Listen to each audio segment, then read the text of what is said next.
পদ্মভূষণ সম্মানে ভূষিত হলেন অভিনেতা মিঠুন চক্রবর্তী। বৃহস্পতিবার পদ্ম সম্মান প্রাপকদের তালিকা প্রকাশ করেছে কেন্দ্রীয় সরকার। জনকে পদ্মশ্রী সম্মান দেওয়া হয়েছে, সেখানে 4 জন বাঙালিও রয়েছেন। পদ্মবিভূষণ পেয়েছেন ভেঙ্কাইয়া নাইডু এবং দক্ষিণী অভিনেতা চিরঞ্জীবী। একই সঙ্গে শিল্প বিভাগে পদ্মবিভূষণ পেয়েছেন মিঠুন চক্রবর্তী এবং উষা উত্তুপ। আর মরণোত্তর পদ্মভূষণে ভূষিত হয়েছেন প্রাক্তন কেন্দ্রীয় মন্ত্রী তথা বিজেপি নেতা সত্যব্রত মুখোপাধ্যায়।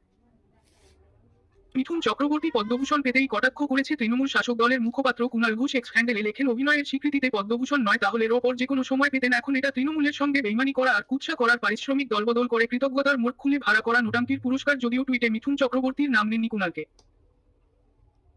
সালের বিধানসভা ভোটের আগে বিজেপিতে যোগ দিয়ে সারা ফেলে দিয়েছিলেন। গা গরম করা ছবির সংলাপ আউড়ে উত্তেজিত করেছিলেন বিজেপিকে, কিন্তু এর বিধানসভা নির্বাচনে বিজেপি হেরে যাওয়ার পর বঙ্গ রাজনীতি থেকে কার্যত গায়েব হয়ে গিয়েছিলেন তিনি। পরে মাঝে মধ্যেই অবশ্য রাজ্যে এসে দলের হয়ে কিছু কর্মসূচি পালন করেছেন। একই সঙ্গে বাংলা ছবিতেও কাজ করে চলেছেন। লোকসভা ভোটের আগে যে ফের পুরোদমে মাঠে নেমে পড়বেন তিনি, তা প্রায় নিশ্চিত।